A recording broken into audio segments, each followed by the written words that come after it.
Hello, everyone. You are listening to the LP Magazine podcast, Inside Scoop. And I'm your host, Stefanie Hoover. So today, we're talking with Jamie Kress from Sensormatic. And we'll be getting into all the nitty gritty about RFID, what's new, where we're headed, some common misconceptions. So I can't wait to talk about this because, believe me, RFID is needed. And I don't know what is taking so long for all these retailers to implement it. But I'm so happy you're here, Jamie. Welcome. And you are the North America sales leader at Sensormatic. Can you tell us a little bit about your role? Sure. I am, I'll say personally, I live in Cleveland, Ohio, work remotely like most of us do today. Try to get to one of our headquarters occasionally, which is either in Boca or Irvine to get some nice weather. I have been part of what is now part of Sensormatic's inventory business really for the last 20 years. It began as I was consulting for a very small startup. I quickly joined that team. They needed someone who knew something about retail. They had a really interesting technology around RFID. I was working for a retail consulting firm at the time. They brought me on board to teach them about retail. That eventually evolved into a venture-funded organization, which was later acquired by Tyco, which became Sensormatic today. So I have, for the last 20 years, watched this industry grow, albeit a little slowly at times. But now is what we're really seeing is the growth in the industry that we were expecting 10, 15 years ago. My team is dedicated to the North American market. We have roughly 7 folks in the market who are responsible for building new opportunities, growing existing opportunities, and really helping retailers understand how to use RFID. So you've sort of been around since the inception, really, although RFID has been around for ages, it's not a new technology. Right. And I think there are a lot of recent improvements, but it's definitely been around a long time. But for some of our listeners who might be new to the field or maybe their companies haven't dabbled in RFID yet, can you just give us a little RFID 101 and explain the technology? Sure. So it really starts with placing a tag on an item. So, and that tag can be in a lot of different form factors. That tag could be an adhesive label. It could be a hang tag integrated into the existing price ticket that retailers use today. We're seeing a lot of growth in sewn-in RFID tags in apparel. And then there's also dual technology tags that contain both RFID tags as well as the acoustomagnetic, all in the same hard carrier that you're used to seeing in those stores. So the tag itself is where it starts. And then that really moves to how you read those tags in a retail store or in the supply chain or a distribution center. Most typically, those tags can be read with a handheld, but we are seeing a significant growth in fixed infrastructure, which I'm sure we'll get to later today as we talk about putting readers at exits. But generally speaking, it's putting tags on products, using a handheld or using a reader on a wall to read all those items. So it used to take a retailer, some retailers shut down for a couple of days to do their annual physical inventory, can now be done every single day if they wanted in about 45 minutes, 30 minutes for some. Most retailers typically land around once a week or once every 2 weeks. So it's what I always tell folks is imagine having the ability and the data accuracy you have after a physical inventory. Imagine having that in your stores every single day. Yeah, it's a pretty amazing technology. Why do you think retailers have been so slow to adapt? There's a lot of misnomers out there. So early when I was just starting, the caution was, that these tags must be too expensive. So we couldn't possibly put at the time it was a 10 or 11 cent tag on every single item in our store. Tag prices have come down significantly, but not just the tag price, but also the capabilities of the tag. Years ago, we couldn't put tags very effectively on personal care items, for example. The technology has improved substantially, so now you really could tag just about everything in your store. So tag price really was an initial barrier. Usually what we find in most retailers is they have so many things coming at them at any given time. They want to put in a new point of sale system. They want to grow their omni-channel business. They want to put a new ERP system in. And where does RFID sit within those types of strategies? And once they start to see the benefits of RFID, they know that RFID becomes the linchpin to making their omni-channel system or process more effective or efficient. And oftentimes you'll see RFID initiatives fall under an omni-channel initiative.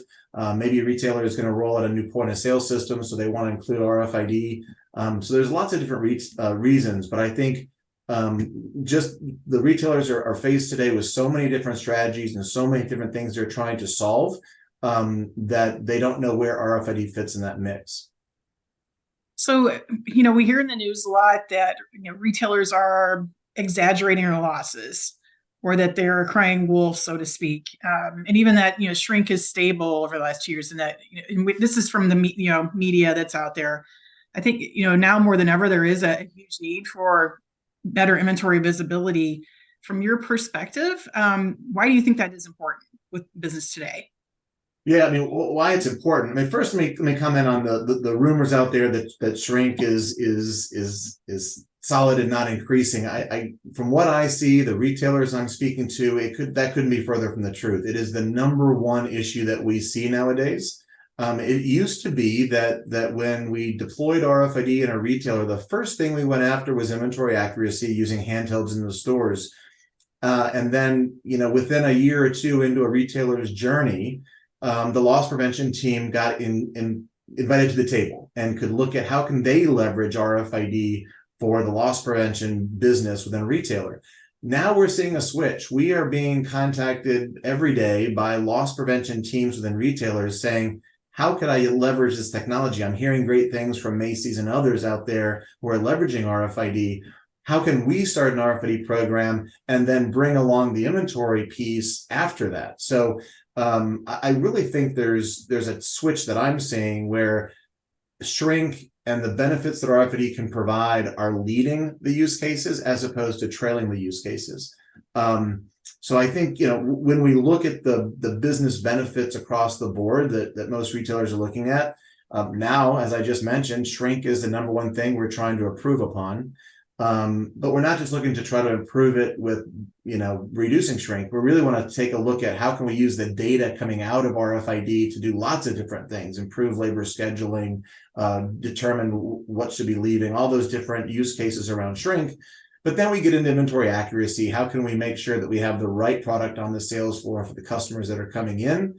How do we make our sales associates more productive and more efficient and effective in their day-to-day tasks? So when they're going to the back to replenish, they know that they're going to the back for a small. They know they have that small in the back to replenish. They're not just being sent on a fool's errand into the back room. So we find that we get a lot of great feedback from store associates who have used RFID that say, hey, I can't imagine running a retail store without it now that I've had it in my stores.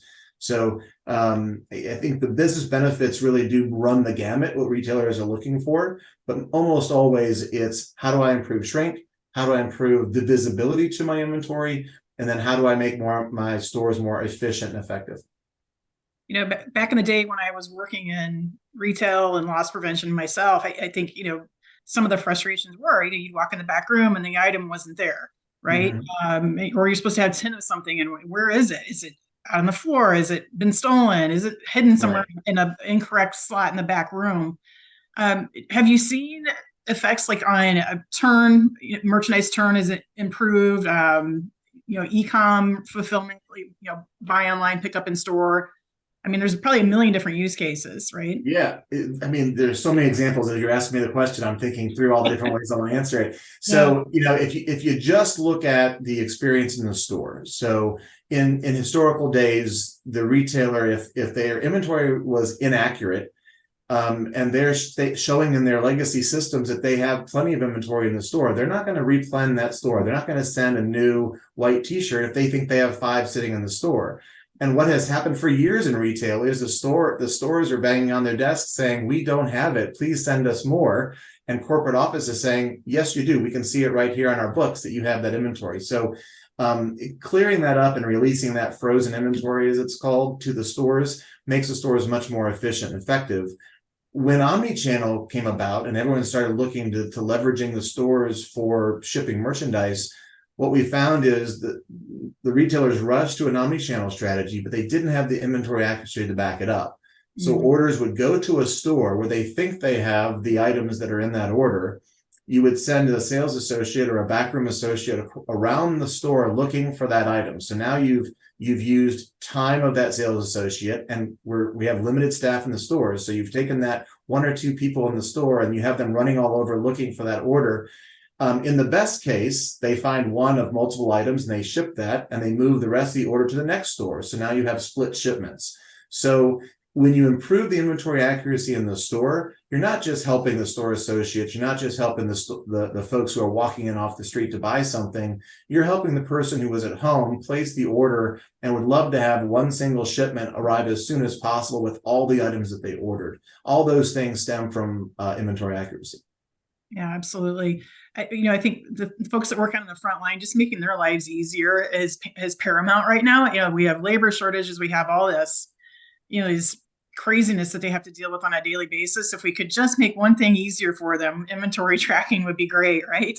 Yeah, absolutely. Every time I've gone to a store and done a demonstration of what it can do, and you pull the trigger and you hear the beeps from the handheld, the corporate teams hear that and they're excited because they know what that means, but the store staff is just blown away by what they know what that means. They know when they get called in to do their annual physical count, what that means.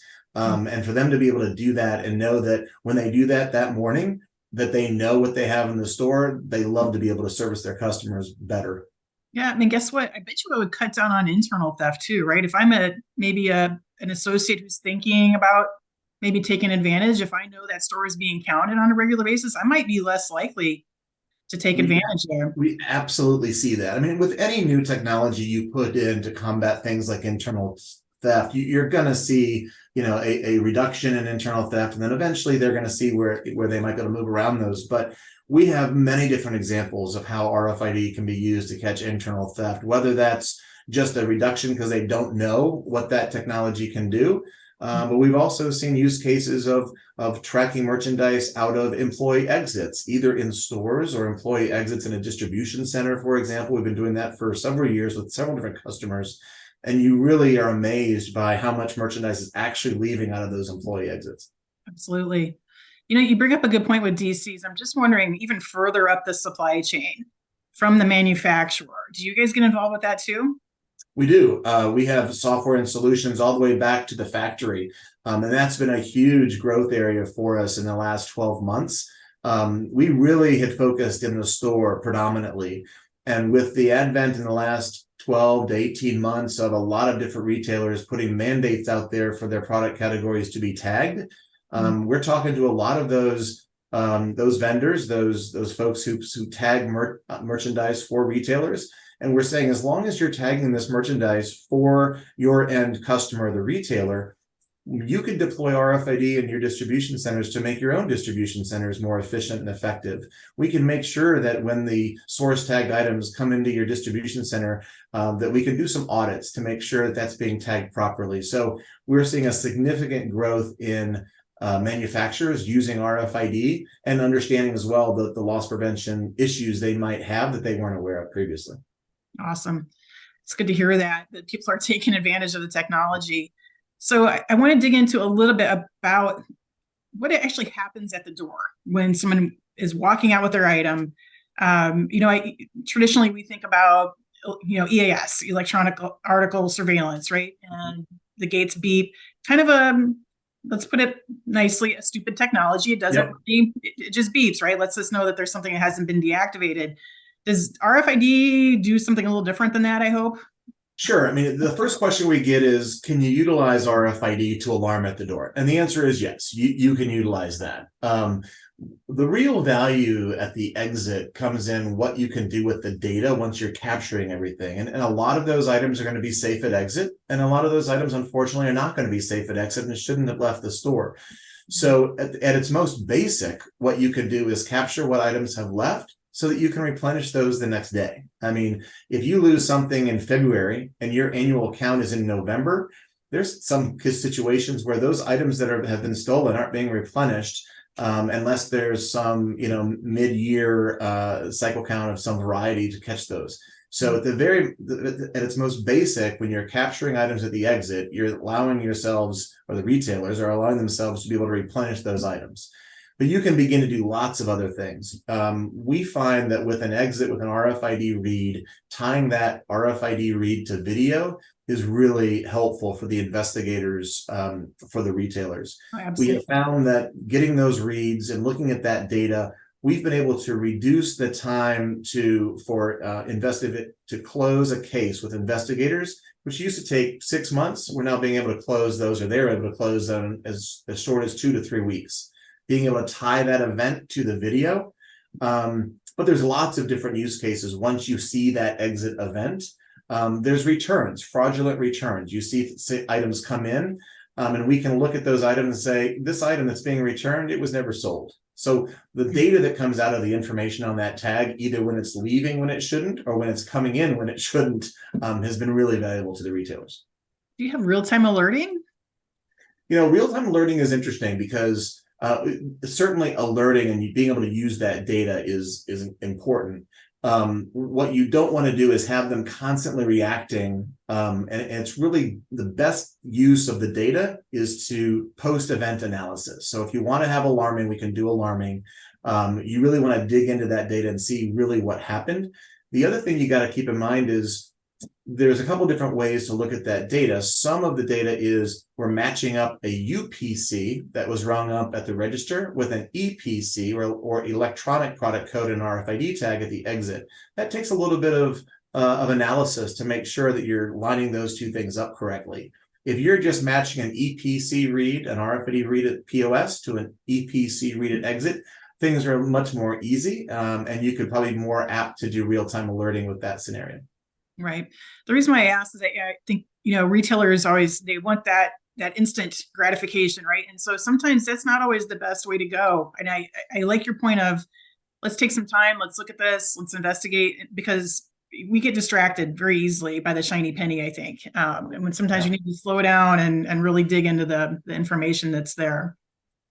Yep. And I will say there's so much data, and we hear that from retailers a lot is, okay, we love the data, but help us. And so one of the things we really are looking into right now is how do we help them with the data they're getting to make the most use out of their cases? Because we don't want them spending time and effort, the investigators, looking into a particular case and finding out, oh, that item actually should have left the store. It was okay. It was paid for. Oh, or that item was actually part of an omni-channel order. Didn't go through regular point of sale system. So that's okay. So there are cases where it makes more sense to do post-data analysis. And it also makes sense for us to scrub the data for the retailers to give them actionable investigations and not just tons of data to pour through. Right. In the interest of, again, making the lives easier for the frontline associate, I'm thinking, okay, so a product gets brought back in, a customer returns it. How difficult is it to get that item back into the inventory using the RFID? Seconds, really. Once you return that item, the next time you cycle count that sales for, that item is brought back into inventory.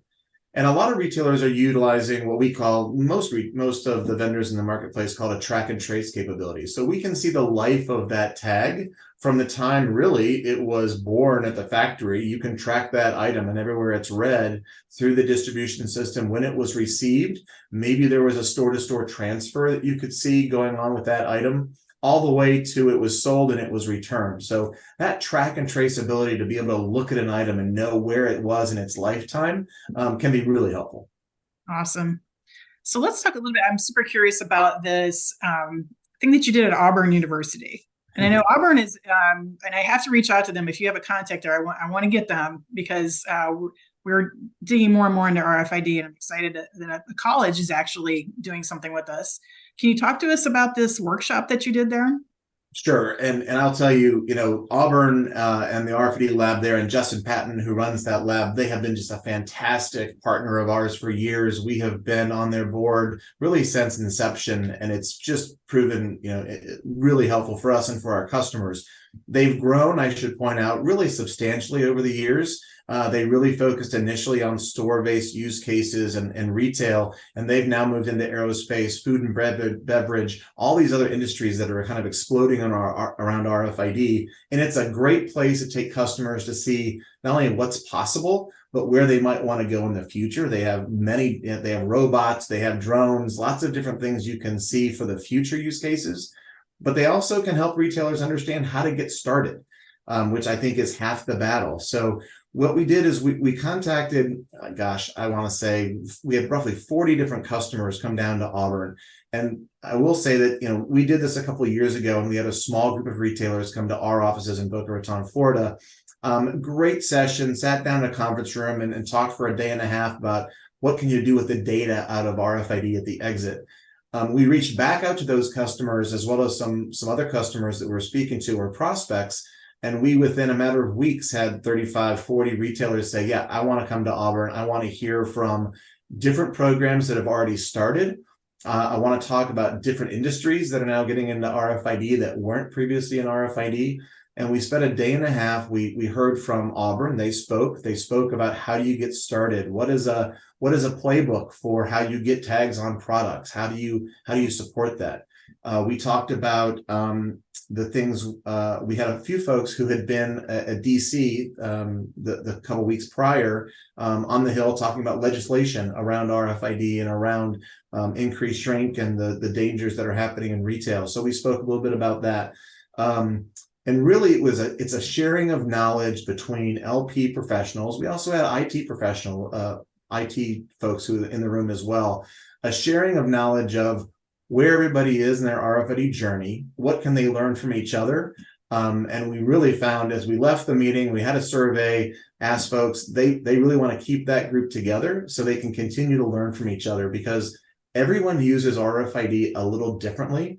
Mm-hmm. And there are little tricks that people learn and they want to share those tricks. We had one of our customers mention that one of the things they're starting to do is cycle count the delivery trucks after they get to their last stop. So once that delivery truck is at their last stop, you scan that truck. And if you find merchandise tucked away in the corners of that truck, you know there might be a problem with that delivery truck. So those types of use cases are typically not outlined at the beginning of a program. Those are what retailers are discovering they can do with RFID once it's deployed, and being able to share that across retailers and across verticals is really helpful.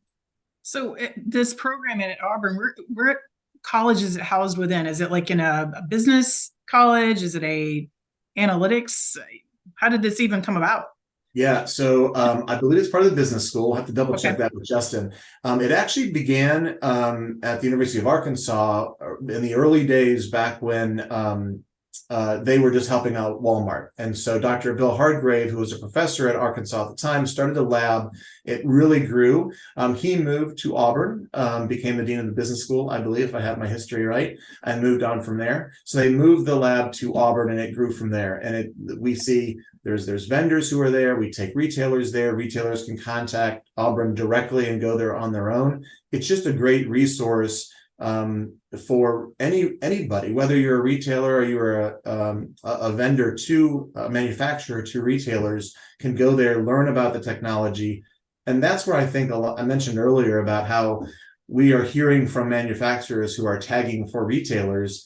They learn a lot from Auburn, because that's where they're going and saying, gosh, it never occurred to me that if I have to put a tag on this product for Walmart or for Macy's or for Dillard's or whoever it might be, I could get some advantage out of that in my own distribution center, in my own operations. And Auburn helps a lot of those folks with that as well.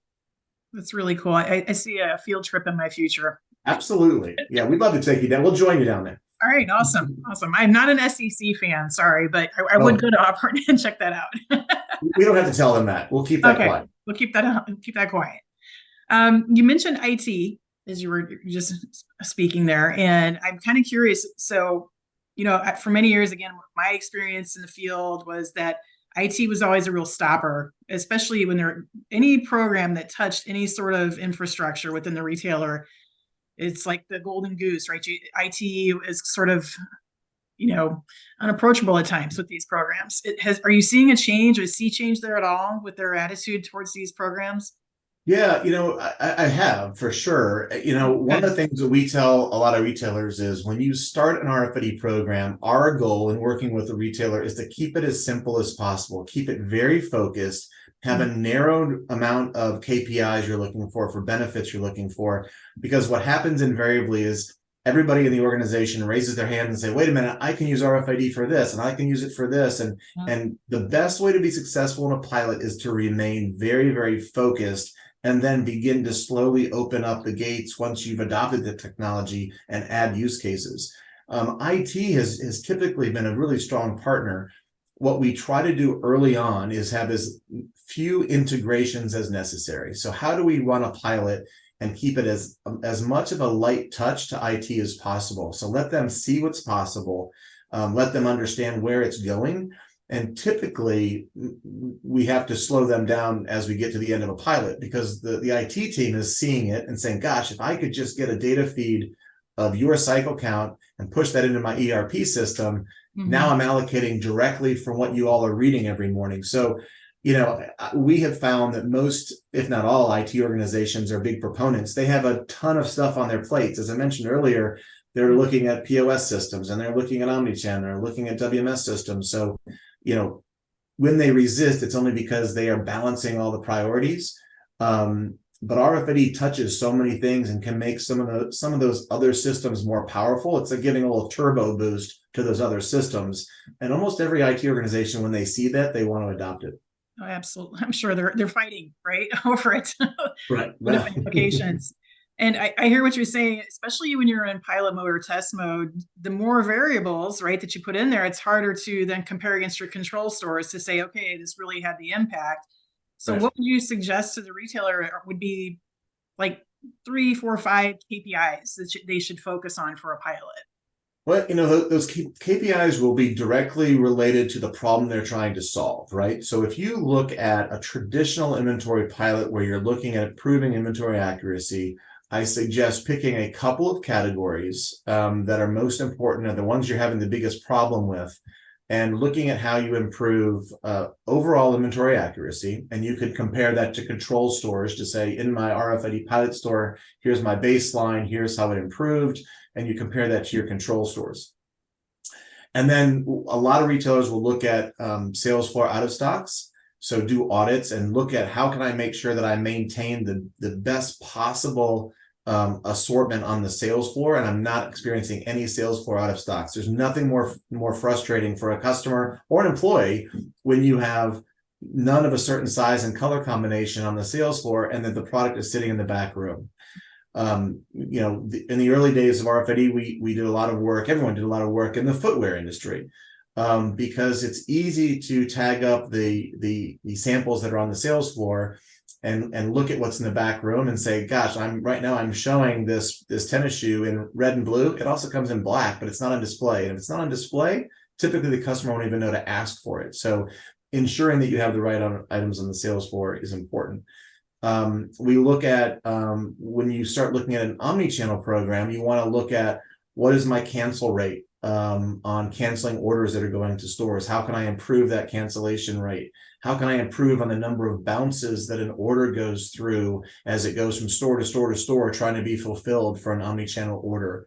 What's my cost reduction in split shipments? So I'm not splitting shipments in an omni-channel order. All those things are things we look at for a pilot.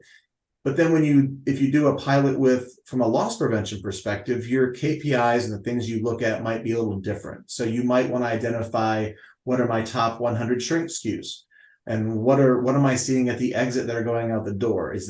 Am I actually seeing what I think to be the case in that store? Should I change my staffing during certain hours because I'm seeing from the exit that shrink on certain categories is higher in different times? So I try to align the KPI and the benefit you're going after to the initial problem you're trying to solve.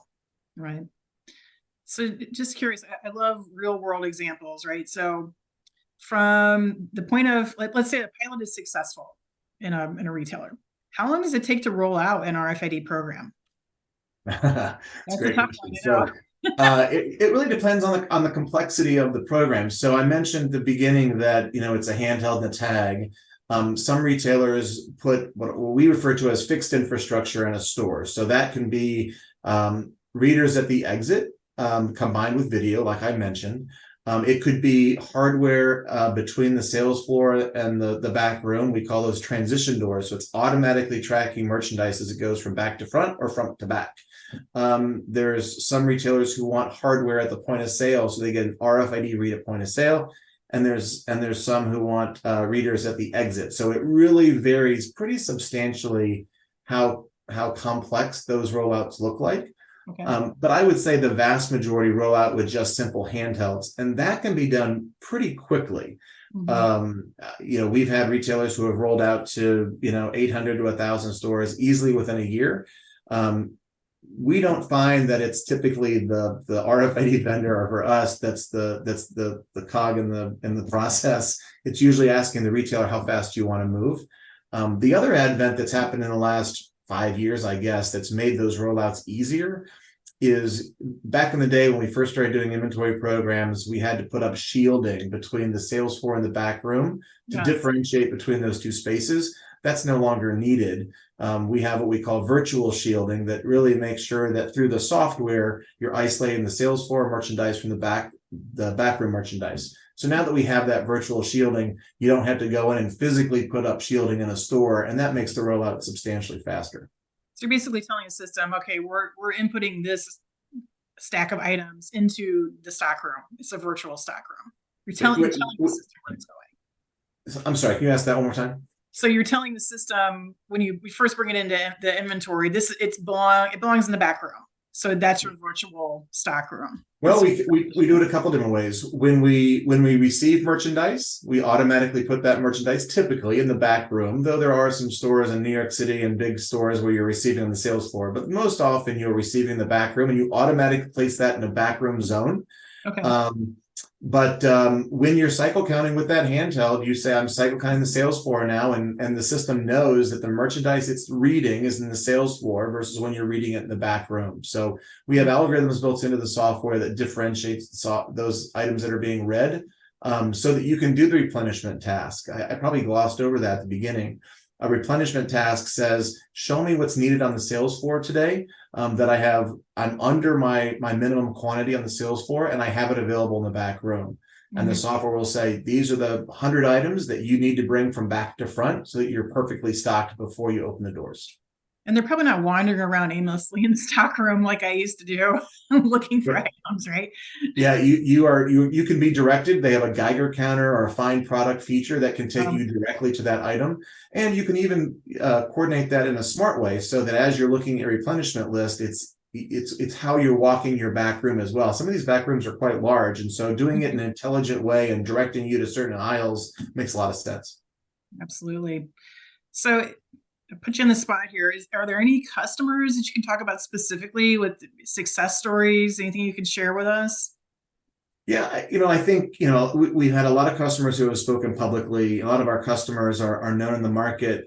Certainly, you hear Macy's talk a lot about the program, the successes they've had from a loss prevention perspective at the exit, using RFID reads at the exit.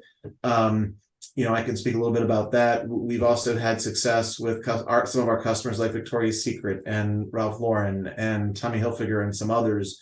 I think one of the most interesting stories, or one of the most interesting capabilities that has come out of using RFID is getting reads from fence locations and using what we call a track and trace tool to be able to go into a fence location, read those items that have been stolen and are sitting in a fence location underneath a barbershop or wherever that might be, reading those items and being able to understand where all those items came from. So you could go into one of those locations, read 20,000 items that are in that store, I use that term loosely, and identify where they were all stolen from. And you can see, gosh, these all didn't happen to be stolen from the greater New York area. These actually were stolen all the way down the Eastern Seaboard. We can see where that theft is taking place, and all that merchandise is being stolen and brought up to a fence location. So that's one of the most interesting uses, especially from a loss prevention perspective of RFID. And we're seeing a lot of interest in that. Macy's was, I would say, the first. We have multiple customers who are using that capability now.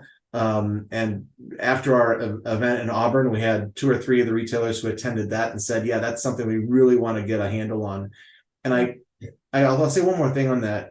Macy's has done a phenomenal job at leading the industry in what they do with RFID, and we're really thankful for that. Macy's is fortunate, and they have a large LP organization to support them. A lot of the other retailers don't. And so when I'm talking to retailers who have a smaller staff, we say to them, We know you have a smaller team. We understand that. That's why using RFID data is so important, because you now have the ability to comb through that data, look at your actionable cases, and take your limited LP resources and really direct them to the cases that you can close, and not just, trying your best to figure out where you should direct those resources.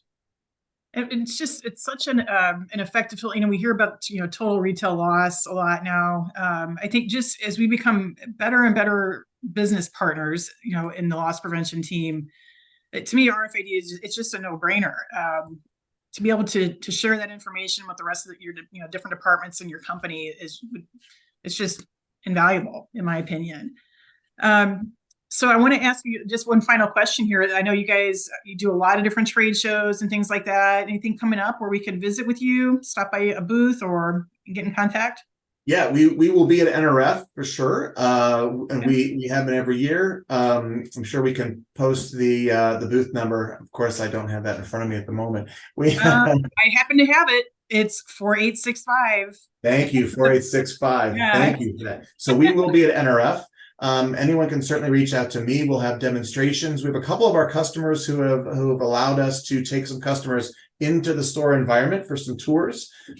So reaching out to me, reaching out to anyone from Sensormatic, we could certainly arrange that.